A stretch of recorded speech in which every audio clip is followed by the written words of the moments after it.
The Adventure of the Lion's Mane and Other Stories by Sir Arthur Conan Doyle.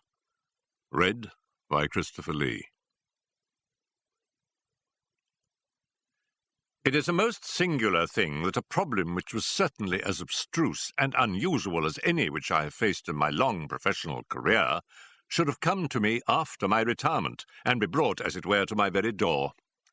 It occurred after my withdrawal to my little Sussex home, when I had given myself up entirely to that soothing life of nature for which I had so often yearned during the long years spent amid the gloom of London. At this period of my life, the good Watson had passed almost beyond my ken. An occasional weekend visit was the most that I ever saw of him. Thus I must act as my own chronicler.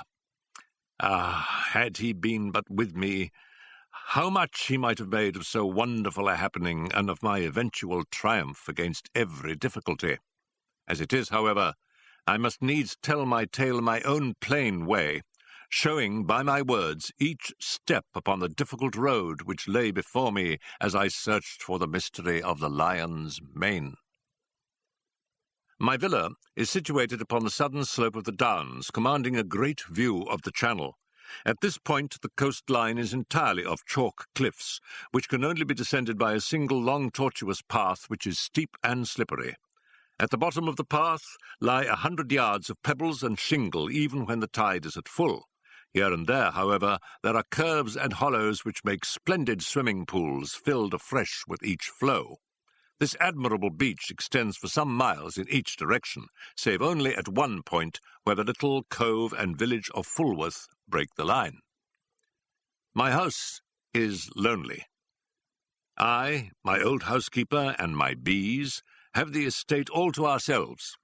Half a mile off, however, is Harold Stackhurst's well-known coaching establishment, the Gables, quite a large place, which contains some score of young fellows preparing for various professions with a staff of several masters. Stackhurst himself was a well-known rowing blue in his day and an excellent all-round scholar.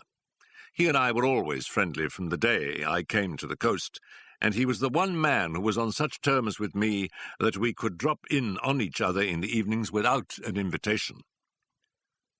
Towards the end of July 1907, there was a severe gale, the wind blowing up channel, heaping the seas to the base of the cliffs and leaving a lagoon at the turn of the tide.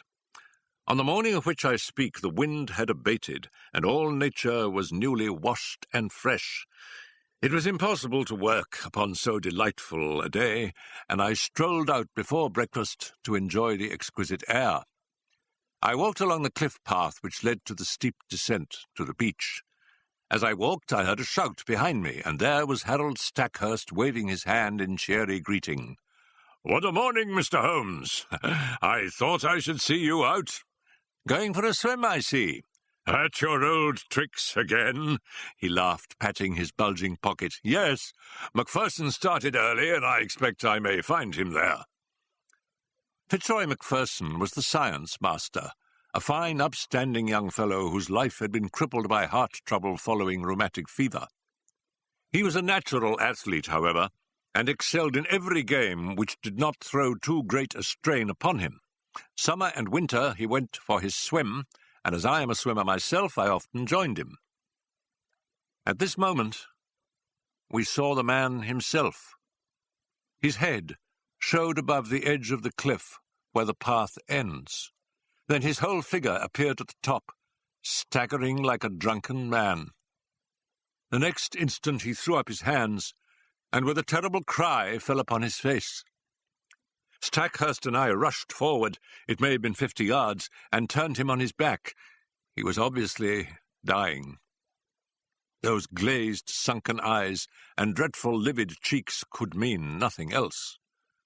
One glimmer of life came into his face for an instant, and he uttered 2 or 3 words with an eager air of warning. They were slurred and indistinct, but to my ear the last of them, which burst in a shriek from his lips, were, The lion's mane! It was utterly irrelevant and unintelligible, and yet I could twist the sound into no other sense. Then he half raised himself from the ground, threw his arms into the air, and fell forward on his side. He was dead. My companion was paralyzed by the sudden horror of it, but I, as may well be imagined, had every sense on the alert, and I had need, for it was speedily evident that we were in the presence of an extraordinary case. The man was dressed only in his Burberry overcoat, his trousers, and an unlaced pair of canvas shoes. As he fell over, his Burberry, which had been simply thrown around his shoulders, slipped off, exposing his trunk.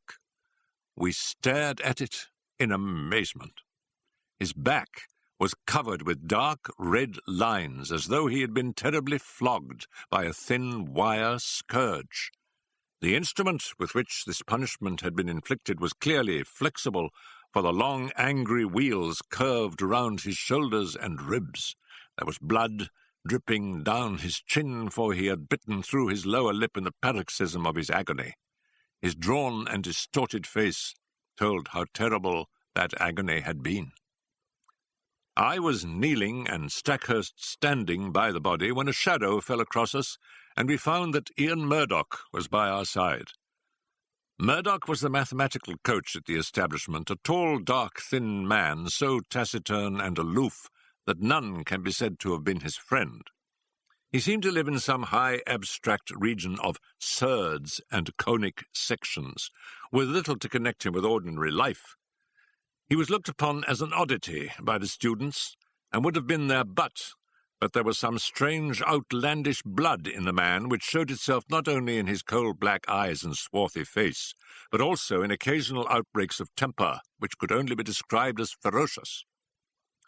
On one occasion, being plagued by a little dog belonging to Macpherson, he had caught the creature up and hurled it through the plate-glass window, an action for which Stackhurst would certainly have given him his dismissal had he not been a very valuable teacher. Such was the strange, complex man who now appeared beside us. He seemed to be honestly shocked at the sight before him, though the incident of the dog may show that there was no great sympathy between the dead man and himself. Poor fellow, poor fellow. What can I do? How can I help? Were you with him? Can you tell us what has happened? No, I was late this morning. I was not on the beach at all. I have come straight from the Gables. What can I do? You can hurry to the police station at Fulworth. Report the matter at once.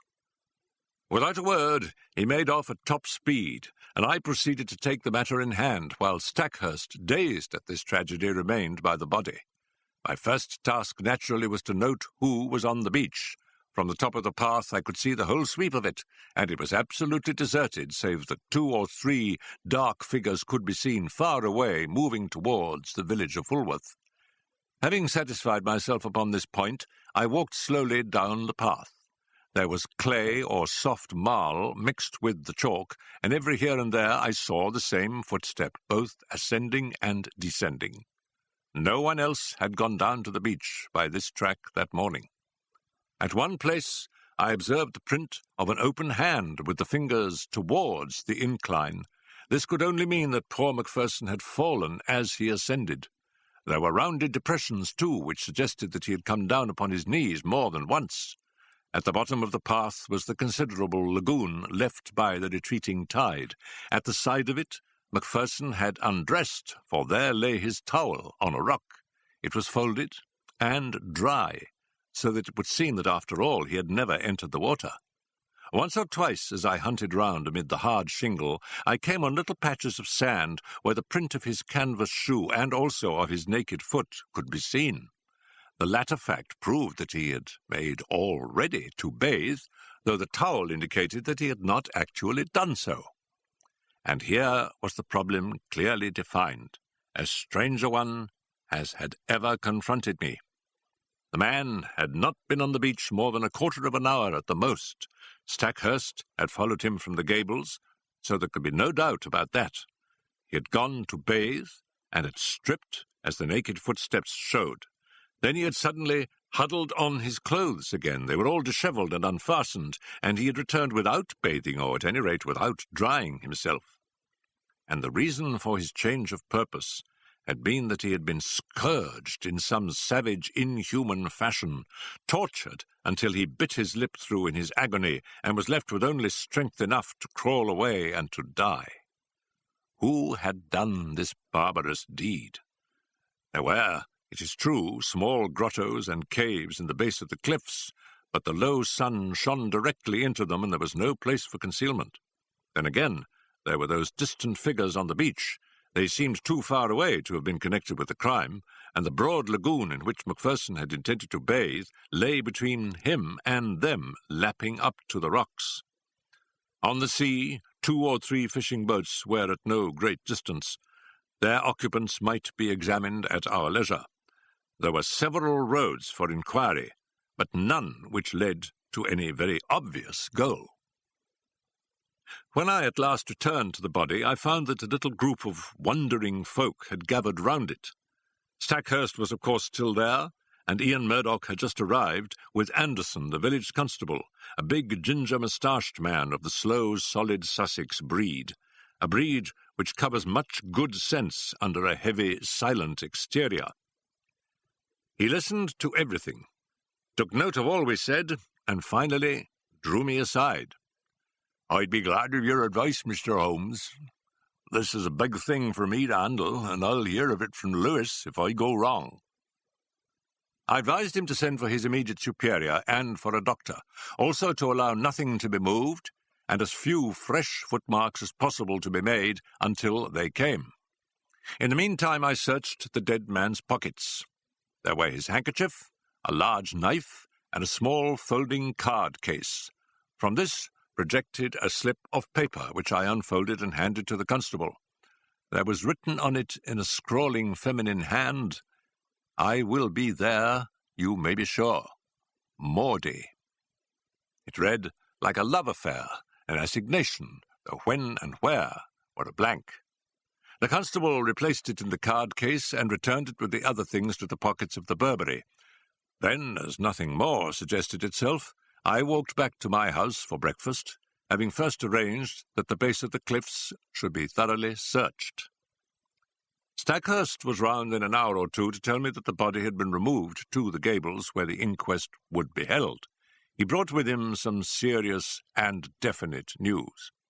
As I expected, nothing had been found in the small caves below the cliff, but he had examined the papers in Macpherson's desk, and there were several which showed an intimate correspondence with a certain Miss Maud Bellamy of Fulworth.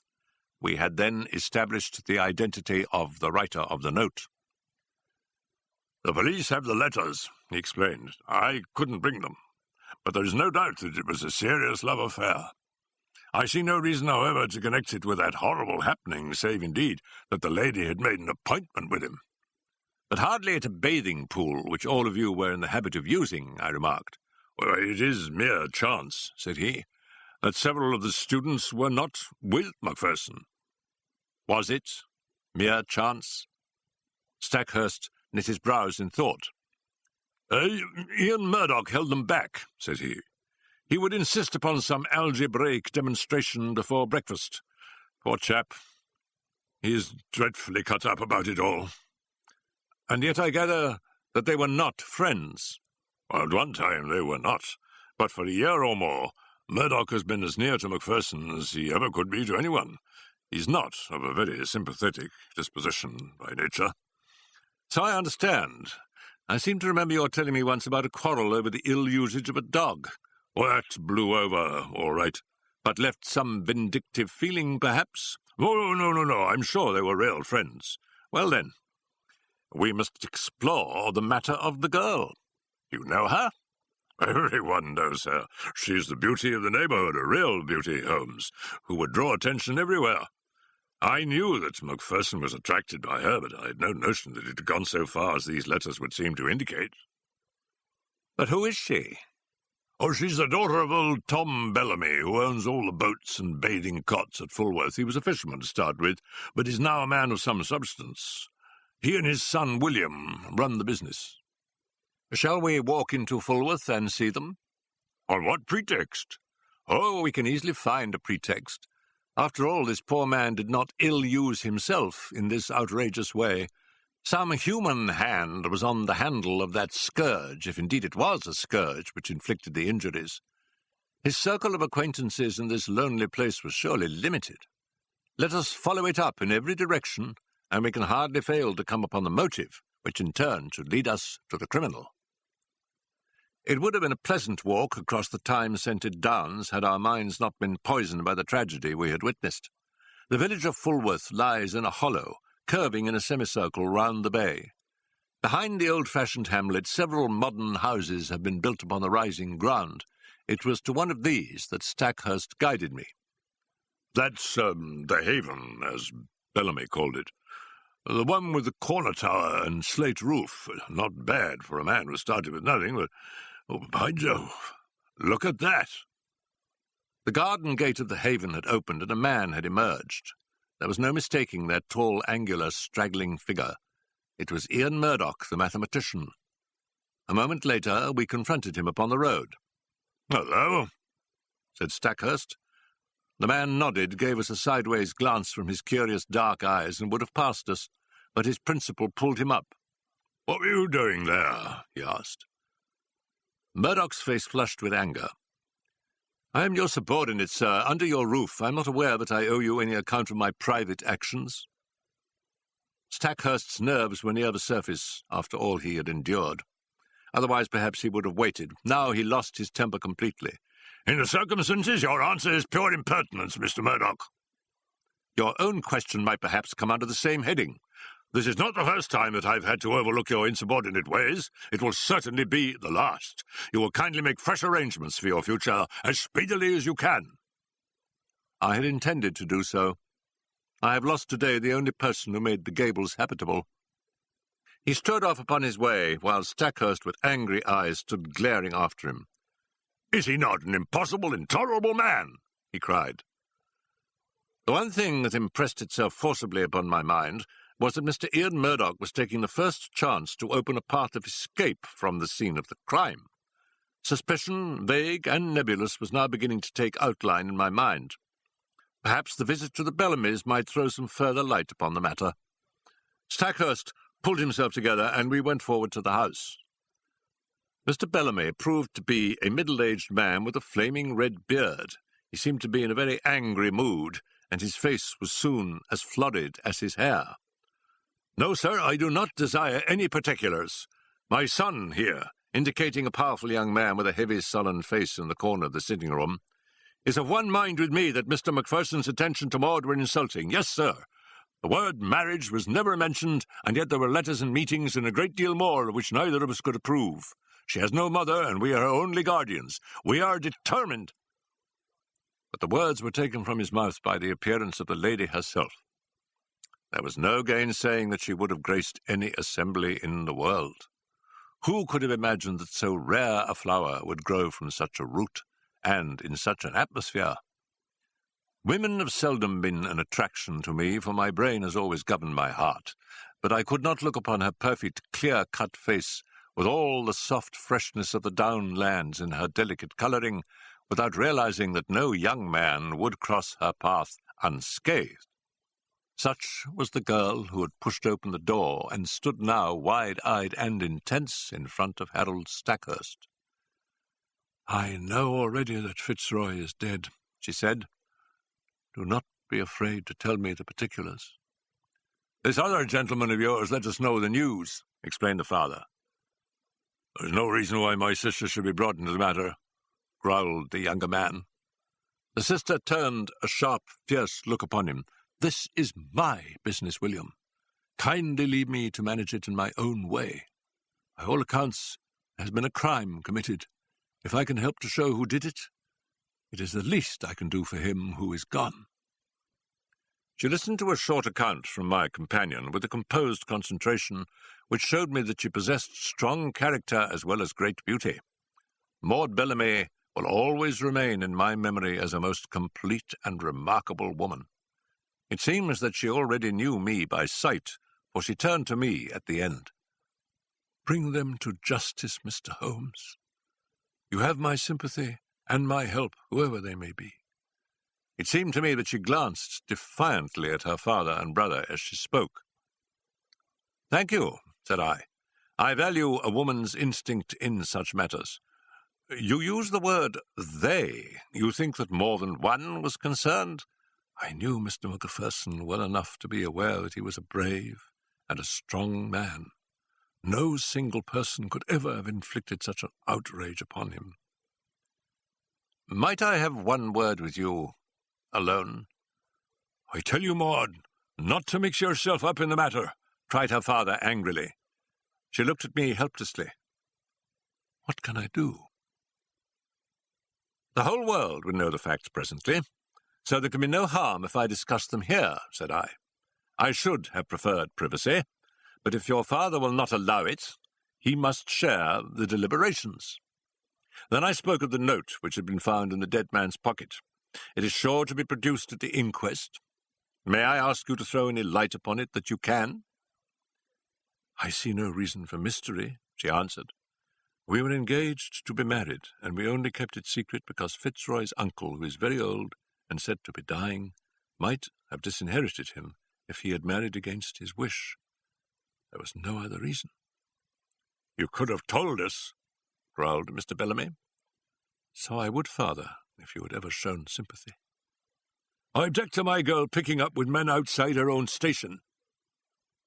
"It was your prejudice against him which prevented us from telling you.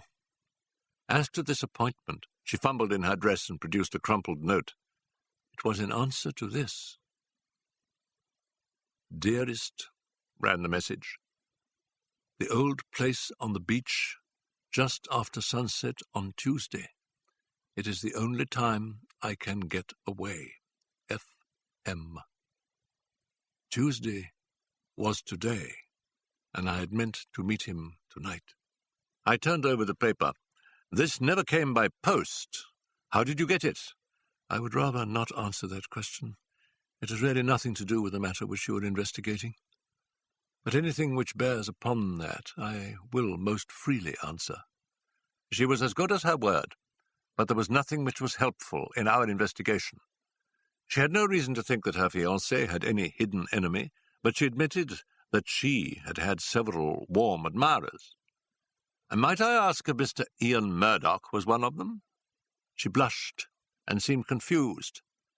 "There was a time when I thought he was, but that was all changed when he understood the relations between Fitzroy and myself."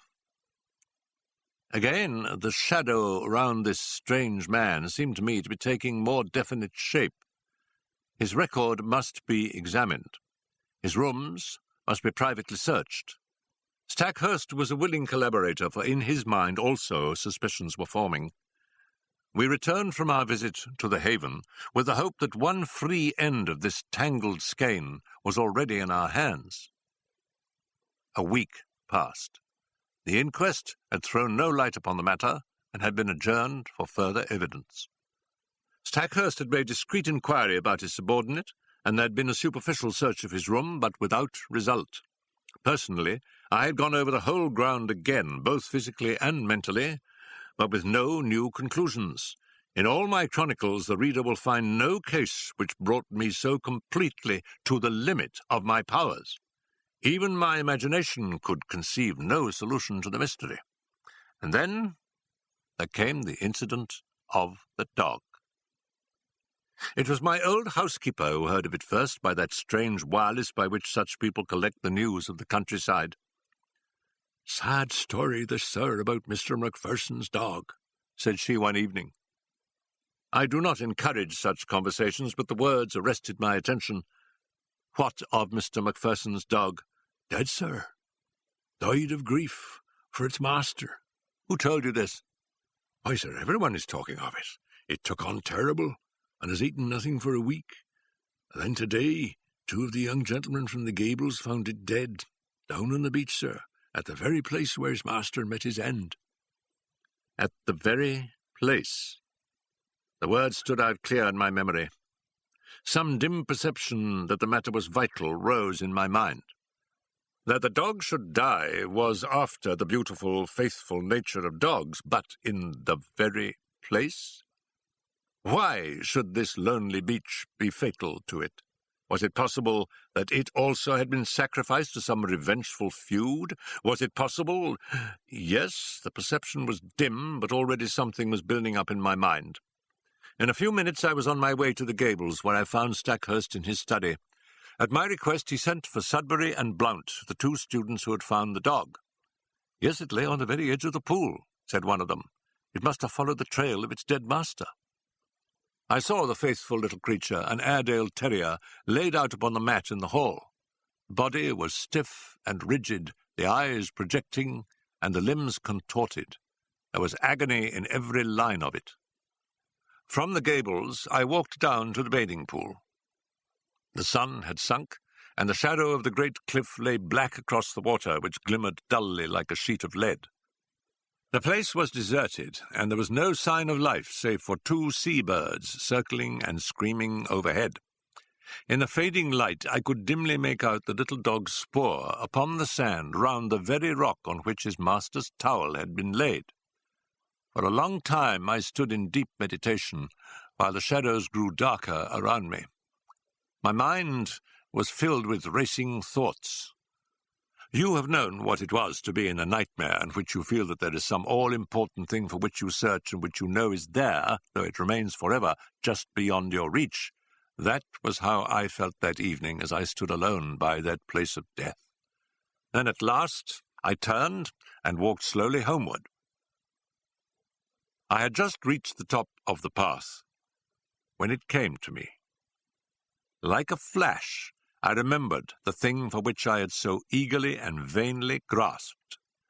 You will know, or Watson has written in vain, that I hold a vast store of out-of-the-way knowledge, without scientific system, but very available for the needs of my work.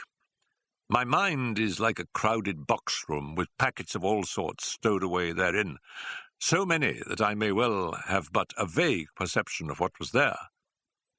I had known that there was something which might bear upon this matter. It was still vague, but at least I knew how I could make it clear. It was monstrous, incredible, and yet it was always a possibility. I would test it to the full. There's a great garret in my little house which is stuffed with books. It was into this that I plunged and rummaged for an hour. At the end of that time I emerged with a little chocolate and silver volume. Eagerly I turned up the chapter of which I had a dim remembrance. Yes, it was indeed a far-fetched and unlikely proposition, and yet I could not be at rest until I had made sure if it might indeed be so. It was late when I retired, with my mind eagerly awaiting the work of the morrow.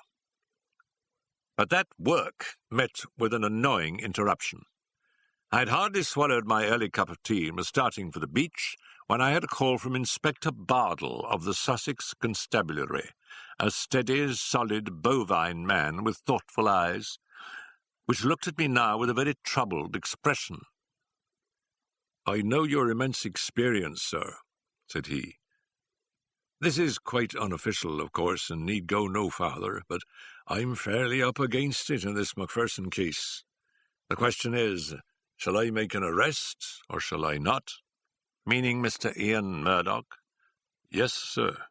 There is really no one else when you come to think of it. That's the advantage of this solitude. We narrow it down to a very small compass. If he did not do it, then who did?" "What have you against him?" He had gleaned along the same furrows as I had. There was Murdoch's character and the mystery which seemed to hang around the man, his furious bursts of temper as shown in the incident of the dog, the fact that he had quarrelled with Macpherson in the past, and that there was some reason to think that he might have resented his attentions to Miss Bellamy. He had all my points, but no fresh ones, save that Murdoch seemed to be making every preparation for departure.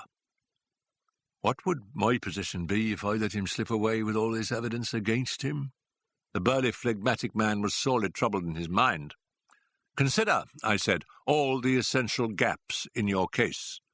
On the morning of the crime he can surely prove an alibi. He had been with his scholars till the last moment, and within a few minutes of Macpherson's appearance he came upon us from behind. Then bear in mind the absolute impossibility that he could single-handed have inflicted this outrage upon a man quite as strong as himself. Finally, there is this question of the instrument with which these injuries were inflicted. Well, what could it be but a scourge or flexible whip of some sort? Have you examined the marks? I asked. I have seen them, so has the doctor. But I have examined them very carefully with a lens. They have peculiarities. What are they, Mr. Holmes? I stepped to my bureau and brought out an enlarged photograph. This is my method in such cases, I explained. You certainly do things thoroughly, Mr. Holmes. I could hardly be what I am if I did not. Now, let us consider this wheel which extends round the right shoulder. Do you observe nothing remarkable? I can't say I do. Surely it is evident that it is unequal in its intensity. There is a dot of extravasated blood here, and another there. There are similar indications in this other wheel down here. What can that mean? I have no idea. Have you? Perhaps I have. Perhaps I haven't. I may be able to say more soon. Anything which will define what made that mark will bring us a long way towards the criminal. It is, of course, an absurd idea, said the policeman. But if a red-hot net of wire had been laid across the back, then these better-marked points would represent where the meshes crossed each other. A most ingenious comparison. Or shall we say a very stiff cat-o'-nine-tails with small hard knots upon it? By Jove, Mr. Holmes, I think you have hit it. Or there may be some very different cause, Mr. Bardell. But your case is far too weak for an arrest. Besides, we have those last words, the lion's mane. I have wondered whether Ian— Yes, I have considered that. If the second word had borne any resemblance to Murdoch, but it did not. He gave it almost in a shriek. I am sure that it was Maine. Have you no alternative, Mr. Holmes? Perhaps I have, but I do not care to discuss it until there is something more solid to discuss. And when will that be? In an hour, possibly less. The inspector rubbed his chin and looked at me with dubious eyes. I wish I could see what was in your mind, Mr. Holmes. Perhaps it's those fishing boats. No, they were too far out. Well, is it Bellamy and that big son of his? They were not too sweet upon Mr. Macpherson. Could they have done him a mischief? No, you won't draw me until I am ready, said I, with a smile. Now, Inspector, we each have our own work to do. Perhaps if you were to meet me here at midday— So far we had got when there came the tremendous interruption which was the beginning of the end. My outer door was flung open, there were blundering footsteps in the passage, and Ian Murdoch staggered into the room, pallid, dishevelled, his clothes in wild disorder, clawing with his bony hands at the furniture to hold himself erect. "Brandy! Brandy!" he gasped, and fell groaning upon the sofa. He was not alone. Behind him came Stackhurst, hatless and panting, almost as distrait as his companion. Yes, brandy!" he cried. "The man is at his last gasp. It was all I could do to bring him here. He fainted twice upon the way." Half a tumbler of the raw spirits brought about a wondrous change. He pushed himself up on one arm and swung his coat from his shoulders. "For God's sake, oil, opium, morphia!" he cried. "Anything to ease this infernal agony." The inspector and I cried out at the sight. There, criss-crossed upon the man's naked shoulder, was the same strange reticulated pattern of red inflamed lines which had been the death mark of Fitzroy Macpherson. The pain was evidently terrible, and was more than local, for the sufferer's breathing would stop for a time, his face would turn black, and then with loud gasps he would clap his hand to his heart, while his brow dropped beads of sweat. At any moment he might die. More and more brandy was poured down his throat, each fresh dose bringing him back to life. Pads of cotton wool soaked in salad oil seemed to take the agony from the strange wounds. At last his head fell heavily upon the cushion. Exhausted nature had taken refuge in its last storehouse of vitality. It was half asleep and half a faint but at least it was ease from pain. To question him had been impossible, but the moment we were assured of his condition, Stackhurst turned upon me. "My God!" he cried. "What is it, Holmes? What is it?" "Where did you find him?" "Down on the beach, exactly where poor Macpherson met his end. If this man's heart had been weak, as Macpherson's was, he would not be here now. More than once I thought he was gone as I brought him up. It was too far to the Gables, so I made for you." "Did you see him on the beach?" "I was walking on the cliff when I heard his cry. He was at the edge of the water, reeling about like a drunken man. I ran down, threw some clothes about him, and brought him up. For heaven's sake, Holmes, use all the powers you have and spare no pains to lift the curse from this place, for life is becoming unendurable. Can you, with all your world-wide reputation, do nothing for us?" "I think I can, Stackhurst. Come with me now, and you, Inspector, come along. We will see if we cannot deliver this murderer into your hands." Leaving the unconscious man in the charge of my housekeeper, we all three went down to the deadly lagoon. On the shingle there was piled a little heap of towels and clothes left by the stricken man. Slowly I walked round the edge of the water, my comrades in Indian file behind me. Most of the pool was quite shallow, but under the cliff where the beach was hollowed out it was 4 or 5 feet deep. It was to this part that a swimmer would naturally go, for it formed a beautiful, pellucid green pool as clear as crystal. A line of rocks lay above it at the base of the cliff, and along this I led the way, peering eagerly into the depths beneath me. I had reached the deepest and stillest pool when my eyes caught that for which they were searching, and I burst into a shout of triumph. "Cyanea!" I cried. "Cyanea! Behold the lion's mane!" The strange object at which I pointed did indeed look like a tangled mass torn from the mane of a lion. It lay upon a rocky shelf some 3 feet under the water, a curious, waving, vibrating, hairy creature with streaks of silver among its yellow tresses. It pulsated with a slow, heavy dilation and contraction. "It has done mischief enough. Its day is over," I cried. "Help me, Stackhurst. Let us end the murderer forever." There was a big boulder just above the ledge, and we pushed it until it fell with a tremendous splash into the water. When the ripples had cleared, we saw that it had settled upon the ledge below. One flapping edge of yellow membrane showed that our victim was beneath it. A thick, oily scum oozed out from below the stone and stained the water round, rising slowly to the surface. "Well, this gets me," cried the inspector. "What was it, Mr. Holmes? I'm born and bred in these parts, but I never saw such a thing. It don't belong to Sussex." "Just as well for Sussex," I remarked. "It may have been the southwest gale that brought it up. Come back to my house, both of you, and I will give you the terrible experience of one who has good reason to remember his own meeting with the same peril of the seas." When we reached my study, we found that Murdoch was so far recovered that he could sit up. He was dazed in mind, and every now and then was shaken by a paroxysm of pain. In broken words he explained that he had no notion what had occurred to him, save that terrific pangs had suddenly shot through him, and that it had taken all his fortitude to reach the bank.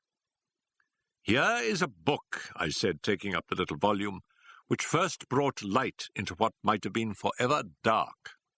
It is Out of Doors by the famous observer J.G. Wood. Wood himself very nearly perished from contact with this vile creature, so he wrote with a very full knowledge.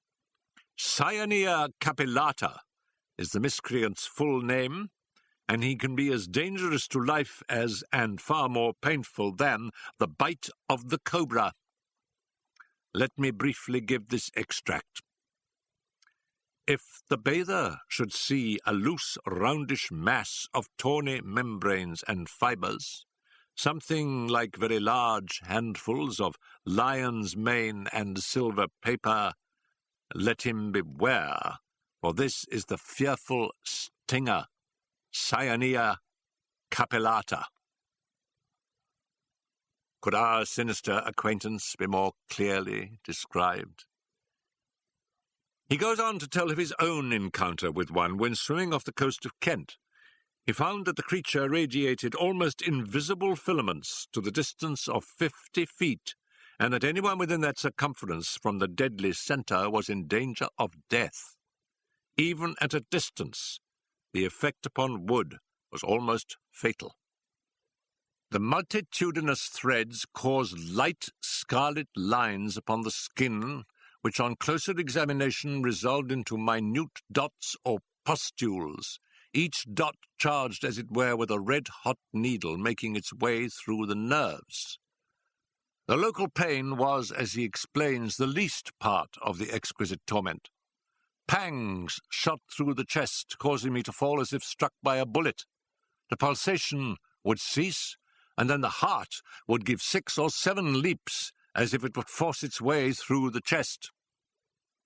It nearly killed him, although he had only been exposed to it in the disturbed ocean and not in the narrow, calm waters of a bathing pool. He says that he could hardly recognize himself afterwards, so white, wrinkled, and shriveled was his face. He gulped down brandy, a whole bottleful, and it seems to have saved his life. There is the book, Inspector. I leave it with you, and you cannot doubt that it contains a full explanation of the tragedy of poor Macpherson. And incidentally exonerates me, remarked Ian Murdoch with a wry smile. I do not blame you, Inspector, nor you, Mr. Holmes, for your suspicions were natural. I feel that on the very eve of my arrest I have only cleared myself by sharing the fate of my poor friend. No, Mr. Murdoch, I was already upon the track, and had I been out as early as I intended, I might well have saved you from this terrific experience. But how did you know, Mr. Holmes? I am an omnivorous reader with a strangely retentive memory for trifles. That phrase, the lion's mane, haunted my mind. I knew that I had seen it somewhere in an unexpected context. You have seen that it does describe the creature. I have no doubt that it was floating on the water when Macpherson saw it, and that this phrase was the only one by which he could convey to us a warning as to the creature which had been his death. "And I, at least, am cleared," said Murdoch, rising slowly to his feet. "There are 1 or 2 words of explanation which I should give, for I know the direction in which your inquiries have run. It is true that I loved this lady, but from the day when she chose my friend Macpherson, my one desire was to help her to happiness. I was well content to stand aside and act as their go-between. Often I carried their messages, and it was because I was in their confidence and because she was so dear to me that I hastened to tell her of my friend's death, lest someone should forestall me in a more sudden and heartless manner. She would not tell you, sir, of our relations, lest you should disapprove, and I might suffer. But with your leave, I must try to get back to the Gables, for my bed will be very welcome." Stackhurst held out his hand. "Our nerves have all been at concert pitch," said he. "Forgive what is past, Murdoch. We shall understand each other better in the future." They passed out together with their arms linked in friendly fashion. The inspector remained, staring at me in silence with his ox-like eyes. "Well, you've done it," he cried at last. "I had read of you, but I never believed it. It's wonderful." I was forced to shake my head. To accept such praise was to lower one's own standards. I was slow at the outset, culpably slow. Had the body been found in the water, I could hardly have missed it. It was the towel which misled me. The poor fellow had never thought to dry himself, and so I, in turn, was led to believe that he had never been in the water. Why, then, should the attack of any water creature suggest itself to me? That was where I went astray. Well, well, Inspector, I often ventured to chaff you gentlemen of the police force, but Cyanea capillata very nearly avenged Scotland Yard.